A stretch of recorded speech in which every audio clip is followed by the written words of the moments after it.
Long story short, all right, I do blame Meghan Markle.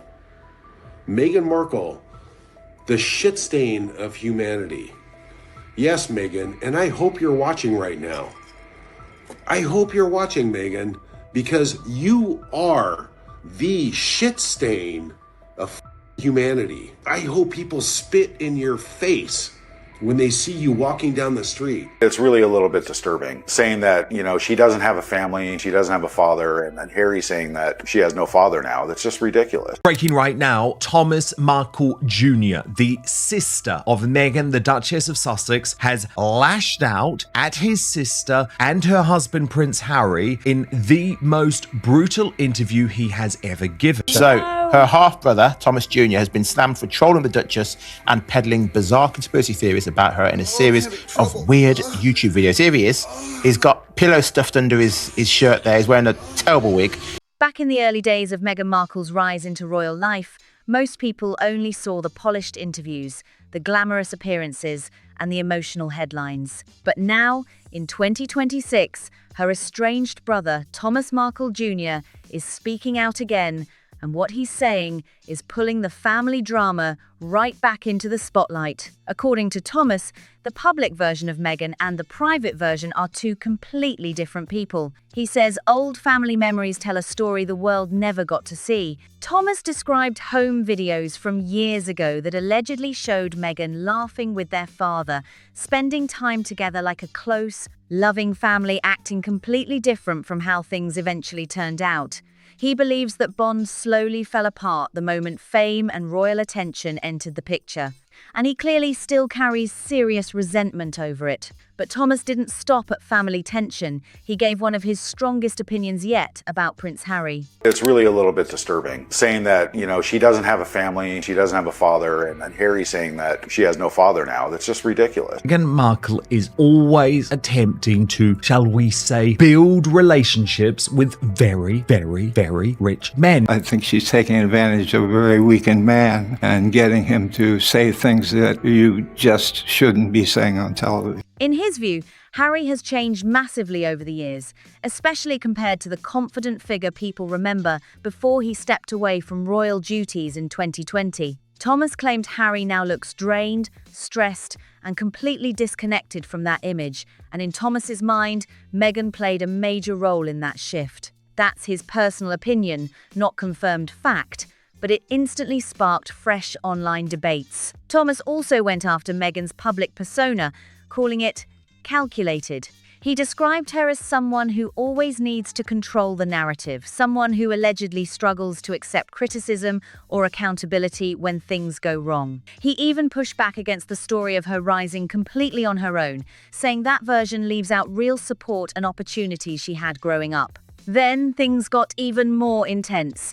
Thomas suggested Meghan spent years carefully reshaping her public image while building a larger-than-life future around herself. He even implied she admired Princess Diana's legacy so deeply that she may have wanted to recreate that same global admiration for herself. August 4th, 40 years ago, Meghan was born, and she was born as a C-section, so she was put in my arm. I was the first person to hold her. Her little hand went around my fingers like that, and I fell in love with her, and I've been that way for 40 years. Okay.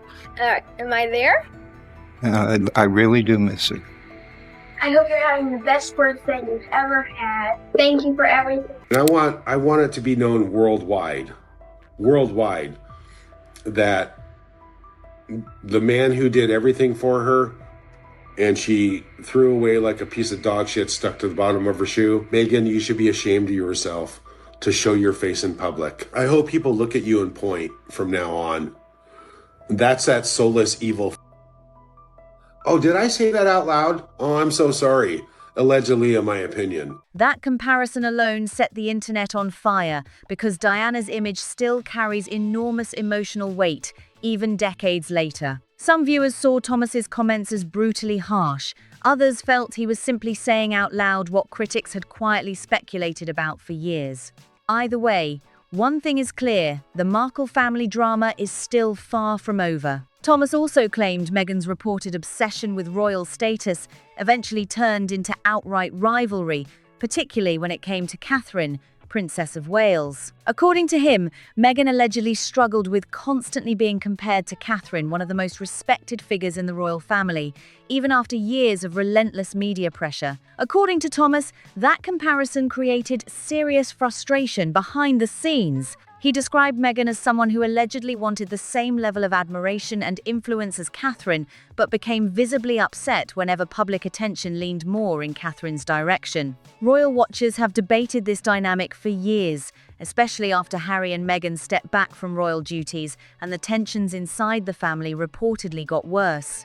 Thomas also argued that Meghan often places herself at the center of every conflict, allegedly creating emotional situations and then presenting herself as the one being unfairly targeted. He painted a picture of ongoing drama where blame constantly shifts toward everyone else, while Meghan stays positioned as the misunderstood figure in the story. Do you still love your daughter? Of course I do. I love my children. I love my other daughter. I love my son. Of course I love. Do you think your sister, Meghan Markle, has ruined Prince Harry? The answer is yes. I mean, every single interview, every single picture, every place they go, Meghan grabs him. Meghan controls him. Meghan tells him no. Meghan stands in front of him. She controls every single situation like she is the star. And she's turned Prince Harry into a man of non-substance, for her own well. You believe Meghan is driving this whole caravan for him. He is so stressed out. You can see it in his face. Despair. He's confused. He thinks he's going to get in trouble if he doesn't say exactly what Meghan says. Very sad. I mean, it's incredibly hurtful. I also have always had sympathy with your father because I felt that he was thrown to the wolves. He tried to do the right thing. He came unstuck and they just Strong words from someone with a very strained relationship, but his comments definitely reignited the online conversation surrounding the couple's royal exit. Then Thomas went even further when discussing Harry. He claimed Meghan carefully manages their appearances, interviews, and public image to make sure attention stays heavily focused on her, describing it less like a natural partnership and more like a highly controlled brand built around storytelling and image management. He even suggested Harry sometimes looks more like a supporting character than the confident royal people once admired. Back in the 2000s, Harry was seen as the rebellious, crowd-connecting prince with a relaxed and genuine energy.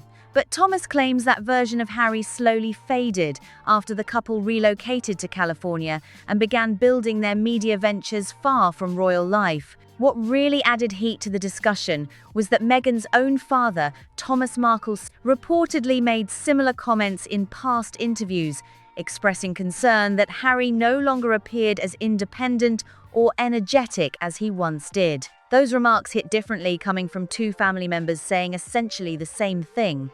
Thomas Jr. also argued that Meghan had opportunities most people could only dream about: royal connections, worldwide recognition, and global influence. But instead of embracing royal traditions, he believes she chose conflict over compromise and slowly pulled Harry away from long-time family relationships and royal responsibilities. At the same time, Thomas admitted the situation confuses him deeply because he remembers a very different Meghan from years ago, someone far more grounded and connected. Your family, you should be so thankful this woman wanted to leave because she's not going to bring any good to the branding of royal. She's going to downgrade it to a level of ghetto. And that's what it is. This is just bad. She doesn't know us. It's just very bizarre how she just basically brushed the entire family under the carpet like we don't exist, and then lied about not having a family and lied about she doesn't have a family that she's always wanted. We've always been here. Like any proud parent, his home is littered with photos of his beloved children.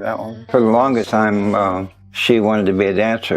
Each image is a heartbreaking reminder of happier times. To her family before everything changed. Then came one of his biggest claims yet. Thomas alleged that tensions between Meghan and the late Queen Elizabeth II became far more serious behind palace walls than the public ever realized. He hinted at reported disagreements and uncomfortable confrontations during the couple's final period in the UK, suggesting those private tensions played a much bigger role in their departure than any public explanation ever let on. According to Thomas, the issues inside the Markle family didn't suddenly appear after the royal wedding. He believes tension had been quietly building for years before the spotlight even entered the picture, and that Meghan gradually learned to cut people off once they no longer matched the image she wanted to project. Actually, it was because of Meghan that it was taken away. Meghan could have had her there if she wanted to have her there. Instead, she wanted to have a bunch of celebrities she barely knew, from the Clooneys to the Beckhams to Elton John to James Gordon to Timbuktu. I mean, it looked like anyone she'd met on the party circuit in the previous 2 years got the invite. I knew Meghan for a bit before she met Harry. Did exactly the same to me, you know. She did that to many people that she knew, that she'd either worked with or was friends with or whatever. It just seems to me she's what I would call a ruthless social climber, who just when people are no longer appropriate parts of her circle, they have to be expunged quickly so she can move on up the ladder. Samantha Markle, Meghan's half-sister, has said similar things many times, claiming there was once real communication and genuine family connection before fame dramatically changed everything. According to Samantha, once Meghan's career and public profile grew larger, the relationship allegedly faded into complete silence. The Markle family has repeatedly argued that their father, Thomas Markle Sr., played a major role in helping Meghan build early opportunities in life. Samantha especially has claimed he supported Meghan emotionally and financially during key years of her education and acting career, and in the family's view, those contributions were eventually ignored once Meghan stepped into the global spotlight. Meghan herself has never fully agreed with those claims publicly, and both sides have presented very different versions of events over the years. But Thomas Jr. insists the biggest pain for the family isn't about fame or money, it's feeling completely erased. What do you think's the biggest mistake that Harry and Meghan have made? Leaving the royals, because that was what she married into. That was explained to her. The people of England loved her and loved Harry, and I mean they were the stars. Everybody loved them. And I think it was a desperate plea because they've made their bed for the last 6 years, and now they're sleeping on them. And the entire world knows exactly what's happening with those two. From Meghan's story, according to him, their entire side of the family was slowly removed from the narrative once royal life entered the picture. Thomas claimed he tried reaching out multiple times over the years, hoping to reconnect, but says those efforts allegedly led nowhere. He described the silence as cold and emotionally exhausting, especially because he remembers a much closer family bond from years earlier. In his eyes, this wasn't normal family distance growing over time. It felt intentional. He also accused Meghan and Harry of presenting a public image that conveniently leaves out the uncomfortable parts of family history.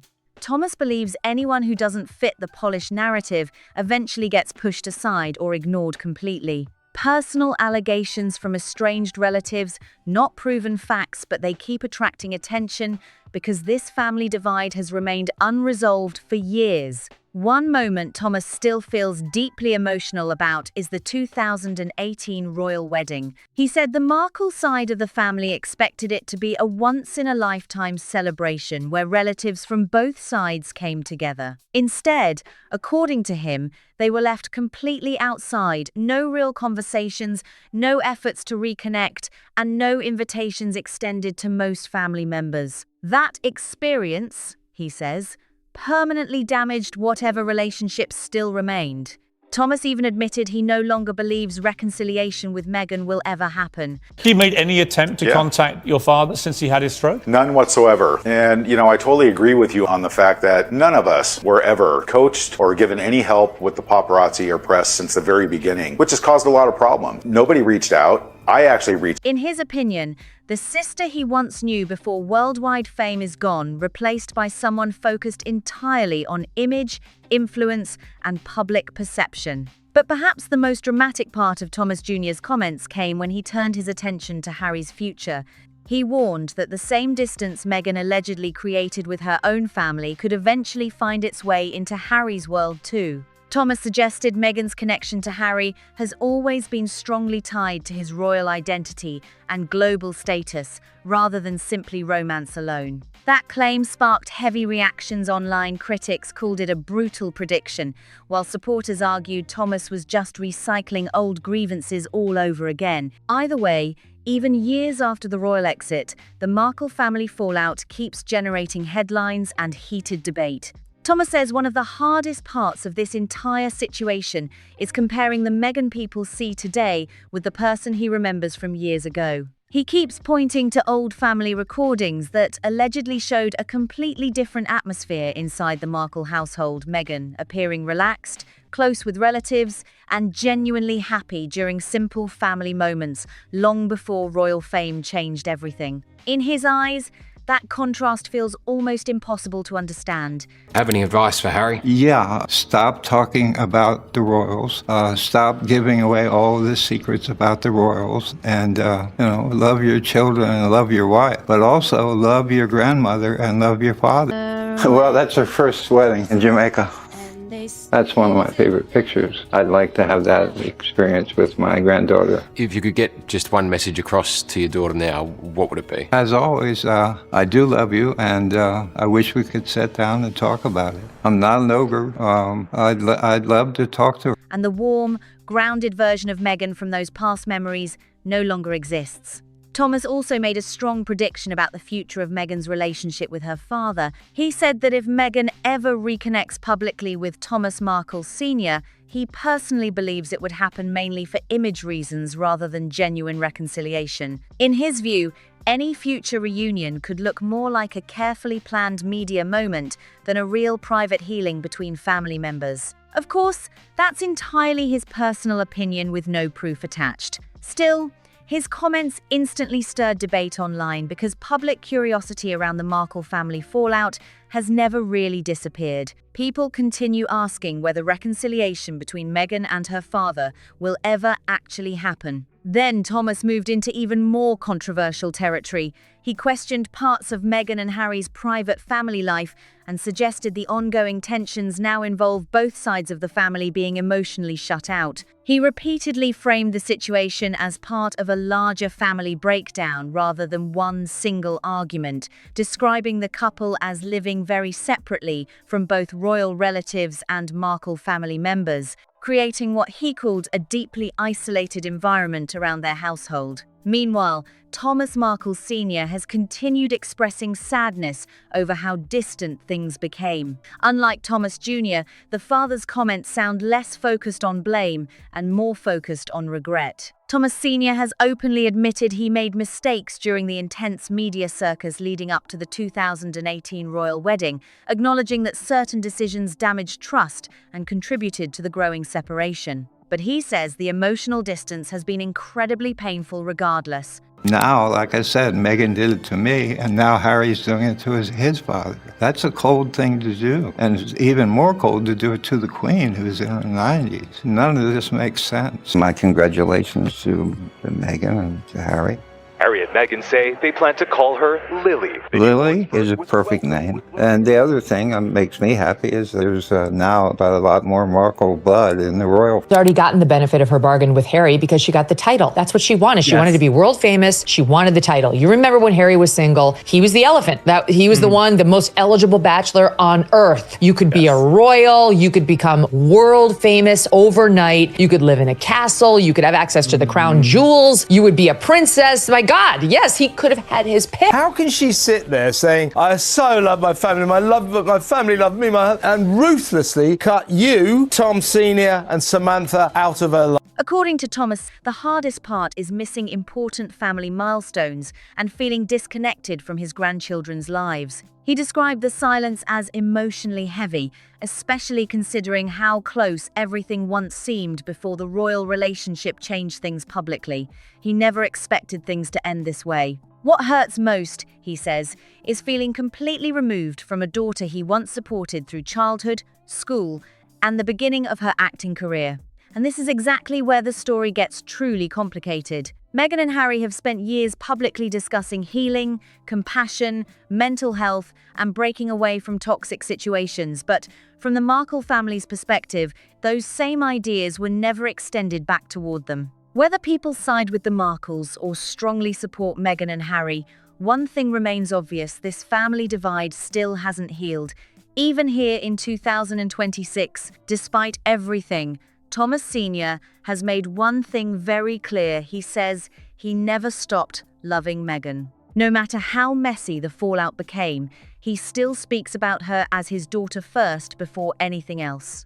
Some of his interviews feel less like celebrity drama and more like a father genuinely struggling to understand how everything collapsed so completely. One moment that stayed with viewers was when Thomas was asked whether he believes Meghan still loves him. Instead of getting angry or defensive, he reportedly paused and admitted he honestly didn't know anymore. That moment of raw uncertainty said everything. According to him, the years of silence became harder to process than any public criticism ever could. Thomas also spoke emotionally about the last time he heard Meghan's voice, directly claiming their final real conversation happened shortly before the 2018 royal wedding, while he was dealing with serious health problems. At the time, many people expected the situation would eventually calm down and lead to reconciliation after the wedding. Instead, according to Thomas, communication completely stopped afterward. Since then, Thomas Markle Sr. has dealt with multiple serious health struggles, including heart complications and a stroke that affected his speech and mobility for a long period of time. Through all of those difficult moments, he says he never received a single personal message or phone call from Meghan. Whether people blame Thomas for the fallout or sympathize with him, Meghan Markle really did expect Harry to be a billionaire when she met him. She was incredibly disappointed to find out he's only worth a couple million, and she's gonna have to actually work and hawk these jams and jellies and dog biscuits to have the lifestyle that she... I mean, that moment when Prince Harry, who's never met your father, says that Meghan has no father. What did you think of that? I think it's horrible. The documentary is so far off on so many different levels. There's no denying the emotional weight those interviews have had on the public conversations surrounding this family divide. What surprises many viewers is that Thomas often sounds more sad than angry. He repeatedly says that if there were a realistic way to repair the relationship, he would still be open to trying. According to him, he never wanted years of public conflict and media attention to become the permanent ending to their story.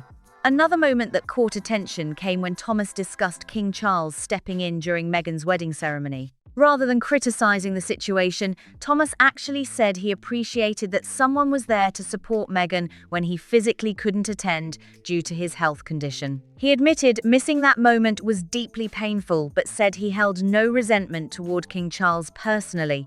Over the years, Thomas has continued insisting he is not looking for revenge, fame, or media attention, despite regularly giving interviews. He claims his main goal has always been reconnecting privately with his daughter and clearing up what he feels are serious misunderstandings surrounding his public image. Critics, however, argue that repeated interviews only pushed reconciliation even further away. One detail that makes the situation feel especially uncomfortable is how physically close, yet emotionally distant, the family reportedly remains. Thomas has mentioned living relatively near Meghan and Harry's California home, but says he would never show up unexpectedly or attempt to force contact. According to him, he still respects Meghan's boundaries, even while feeling completely cut off from her life. And honestly, that part seems to hit people the hardest, a father living nearby but still missing birthdays, milestones, and everyday family moments. Thomas also appeared reflective when discussions turned toward Meghan's past comments about mental health struggles and public pressure. Rather than dismissing those experiences, he admitted he sometimes wonders whether his own actions during the intense media frenzy before the wedding may have added stress to an already overwhelming situation. He has never completely avoided responsibility, acknowledging in several interviews that his actions before the royal wedding may have made things harder. But at the same time, he insists he was never impossible to reach. According to him, no matter how complicated things became, Meghan always could have called if she wanted to reconnect or clear the air privately. At the center of everything, Thomas says, is one idea: forgiveness. He still believes the relationship could be repaired with even one honest conversation between them. In his view, no family disagreement is truly beyond fixing when both sides are willing to talk openly. Just say I'm hoping it doesn't go on forever. Right now I'm talking to Meghan and Harry. I love you guys. We can work out the problems. I don't think there's any problems that can't be worked out. And I've said I'm sorry about the initial problem. If I've said anything today that offended anyone, I'm sorry about that too. But I'm just telling the truth and how I feel about what's going on. If I had done something terribly wrong, that would be fine, but I haven't. So I just want an answer. I don't like to say it, but I gotta say it. I don't know of anybody that cold to do this. I'll be very disappointed that I don't get to hold my granddaughter. Does it hurt? Of course it hurts. There are axe murderers in prison. Their family comes to see them, right? I mean, I'm not an axe murderer. But what makes his interviews feel especially heavy in 2026 is the awareness that time keeps moving forward and opportunities for reconciliation may not last forever. Thomas has openly discussed concerns about his health declining in recent years. After major medical issues and long recovery periods, Thomas admitted he sometimes worries he may never get the chance to personally know his grandchildren. According to him, that possibility hurts more than any headline or public criticism ever could. He says the thought of remaining a complete stranger to them is something he struggles with constantly, and that quiet, personal pain is what makes his interviews feel different from typical celebrity drama. What stands out most is that Thomas rarely talks about wealth, status, or public attention anymore. Instead, his comments circle back to simple things: family dinners, conversations, holidays, and everyday moments most people take completely for granted. He claims he would gladly walk away from every media appearance if it meant having some form of genuine peace with his daughter again. That kind of statement is hard to fake, and many viewers have noticed it. Then there are those old family recordings Thomas Jr. keeps bringing up, home videos that supposedly show Meghan during a completely different chapter of life. Those memories seem to hit the Markle family especially hard because they paint a much warmer picture than the cold, distant fallout the world sees today. One story Thomas recalled involved a younger Meghan proudly spotting her father at a school event and excitedly sharing an award she had won. According to him, those moments felt completely genuine and full of real family connection. And the fact that he still holds on to those memories after all these years says a great deal about where his heart still sits. But here is where the story gets even more layered. Thomas Sr. has not been the only one trying to make sense of what happened. Thomas Jr. has also spoken about feeling like an outsider looking in on a family story that was slowly rewritten without their input. According to him, the Markle name became something that got quietly pushed to the background once the royal chapter began. Made one dumb mistake, and I'm never being forgiven for it. And this show that they're on, they talk about compassion. There's no compassion for me. There's no compassion for my family. And there's no compassion for the royal. Part of you tempted to just drive up to California, turn up on their doorstep and knock on the door? I'd never do that. That makes me a stalker. I'm not a stalker. She knows where I live. Harry's invited to come down anytime he wants by himself, or Meghan's invited to come down anytime she wants by herself or with Harry. I would love that. Father's Day is coming up. That really hurts when Father's Day. And that erasure felt deeply personal for everyone involved on their side of the family. Thomas Jr. described moments where he would see Meghan speaking publicly about her past, her struggles, and her journey, and feeling like the version being presented to the world simply did not match the family life he remembered. He talked about watching interviews where Meghan discussed feelings of isolation and lack of support, and reportedly feeling confused because his memory of their earlier years together told a completely different story. According to him, there was warmth, there was laughter, and there were real family bonds that existed long before royal life entered the picture. That disconnect, Thomas Jr. says, is what continues to bother him the most. Not the fame, not the distance itself, but the feeling that an entire chapter of real family history got quietly erased to make room for a more polished public narrative. He argued that families are complicated everywhere, and nobody's past is perfectly clean, but selectively removing certain people and certain memories from a public story feels like a different kind of betrayal entirely. Samantha Markle has echoed very similar feelings over the years. She has spoken repeatedly about a time when she and Meghan reportedly had real communication and genuine connection, and described watching that relationship slowly disappear as Meghan's public profile grew larger and larger. Samantha's comments have often been more direct and sometimes more aggressive than Thomas Sr.'s softer, regret-filled interviews. But underneath both approaches sits the same core, feeling a sense of being left behind by someone they once considered family. What makes the public so divided over this story is that both sides carry arguments that are genuinely difficult to dismiss. On one hand, Meghan and Harry have spoken openly about the very real emotional and psychological toll that public life, media pressure, and certain family dynamics placed on them. Those experiences are valid and personal, and nobody outside of that situation can fully understand what they went through behind closed doors. On the other hand, the Markle family's side of the story raises questions that have never been fully answered publicly. You see similarities in the way Harry has treated Charles and the way Meghan has treated you? Yes, I see them both ghosting their families completely. Now basically now they're alone in a huge house that they could probably accommodate 20 people in, and it's just the four of them. There's some irony to the fact that Harry and Meghan are now living just a few hours up the road from you. Right. Yet they might as well be on a different planet in terms of the amount of contact that you're all having. Exactly. I'm not a tearful type, but I keep everything in here. I don't really let it out but I'm certainly hurt by a lot of it. If there were genuine family bonds and real support in earlier years, what exactly caused such a dramatic and complete separation?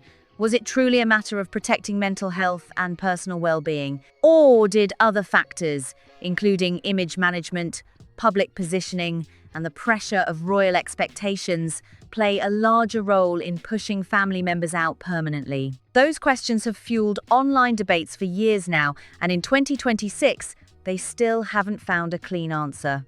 Social media remains deeply split every single time a new interview or comment surfaces from either side of the Markle family. Supporters of Meghan and Harry argue that setting boundaries with difficult family members is a healthy and necessary decision, one that anyone dealing with toxic dynamics deserves to make without public judgment. Critics, however, feel the situation escalated far beyond what was necessary. They point to the fact that Thomas Sr., despite his very public mistakes before the wedding, has repeatedly expressed regret, admitted fault, and continued asking for some form of private communication. In their view, a man willing to openly acknowledge his own errors and still ask for peace deserves at least a conversation, especially given his age and his declining health. And that health conversation has become increasingly difficult to ignore.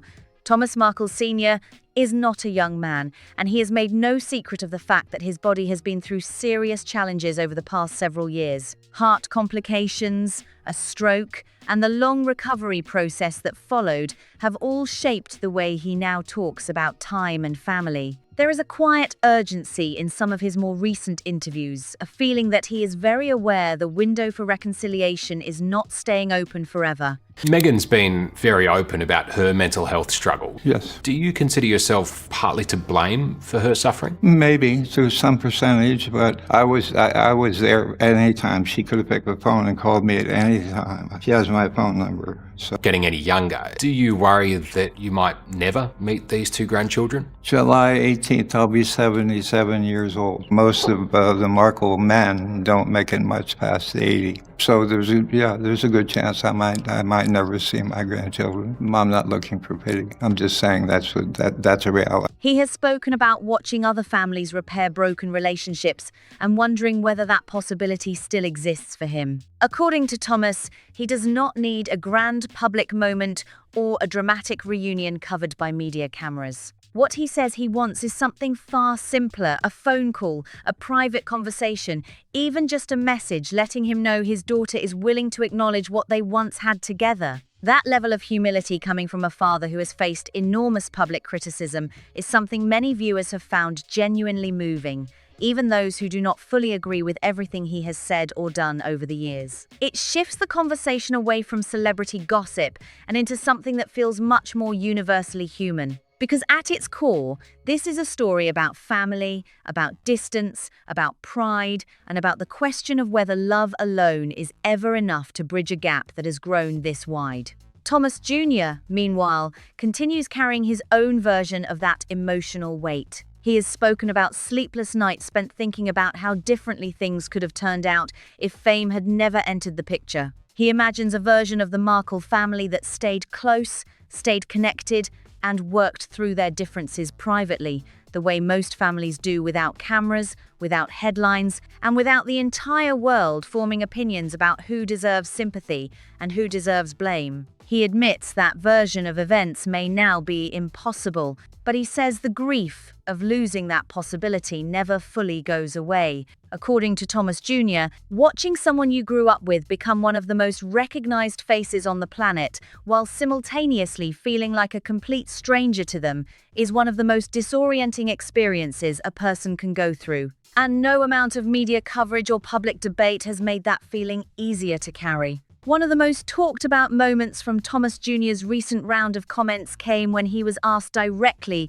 Have you sort of given up hope of a reconciliation with Harry and Meghan? I'll never give up hope. I'll stay in the game. I mean, like I said, if I'm called or visited, they're welcome anytime they want to come down. I'm here. Do you think she still loves you? I have no idea. I don't, like I said, I haven't spoken to her since I was laying in a hospital bed 2 days before they got married. That's the last conversation we had. That was it. I haven't spoken to him. Whether he ever expects to speak to Meghan again, his answer was honest, almost painfully so. He said he genuinely does not know, and that the uncertainty itself has become something he has had to learn to live with. He no longer waits by the phone or holds his breath every time a new development surfaces in the news. But he also admitted that deep down, he has never fully let go of the hope that one day something might change. That kind of raw honesty tends to land differently with audiences than rehearsed talking points or carefully worded statements. Whether people agree with Thomas Jr. or not, many viewers have acknowledged that his pain appears real and that the situation, regardless of who carries more responsibility for how it unfolded, has left genuine damage on multiple sides. Thomas Markle Sr. made one final point in one of his most recent interviews that seemed to quiet even his harshest critics for a moment. He said that when everything is stripped away, the royal titles, the Netflix projects, the public statements, the media drama, and the years of headlines, what remains is simply a father who misses his daughter. Not a celebrity, not a public figure, just a dad. And he said, that feeling has never changed. Not once, through all of it. That statement alone sparked an enormous response online. Some people found it deeply moving and argued it was the most human moment to come out of the entire Markle family saga. Others remained skeptical, pointing to the number of interviews Thomas has given over the years and questioning whether truly private intentions would seek such a consistently public platform. Both reactions are understandable and both say something important about how complicated this story really is. Because that's the truth. At the heart of all of this, there are no clean villains and no perfect heroes in the Markle family story. There are people who made mistakes, people who felt hurt, people who chose distance, and people who chose to speak publicly when maybe silence would have served everyone better. And somewhere in the middle of all those choices sits a family divide that has now lasted long enough to feel permanent, even if nobody on either side has officially said so out loud. So now the question gets passed directly to you. Do you think Meghan made the right decision by creating firm distance from relatives she felt brought negativity and chaos into her life? Or do you think the situation escalated far beyond what was ever truly necessary? Do you believe Thomas Markle Sr. deserves a second chance at some form of family connection, or has too much time and too many public interviews permanently closed that door? And what about Harry? Do you think he is exactly where he wants to be, or do you wonder, like Thomas Jr. does, whether the pressure of it all has quietly taken a toll that the cameras never fully capture? There are genuinely strong opinions on every single side of this story, and honestly, that is exactly why it refuses to go away. This has become one of the most talked about, most debated, and most emotionally charged celebrity family situations of the entire modern royal era. And even here in 2026, with years of headlines already behind us, new comments keep surfacing, new reactions keep flooding in, and the conversation keeps finding fresh energy every single time. Drop your thoughts in the comments below because this is one discussion that never runs dry, and your perspective genuinely adds to the conversation. If you enjoyed this full breakdown, make sure to hit that like button, share this video with someone who follows the royal drama closely, and subscribe so you never miss another deep dive like this one. And do not go anywhere just yet, because the next video coming up on your screen goes even deeper into another shocking celebrity situation you absolutely do not want to miss. Thanks for watching, and I will see you in the next one.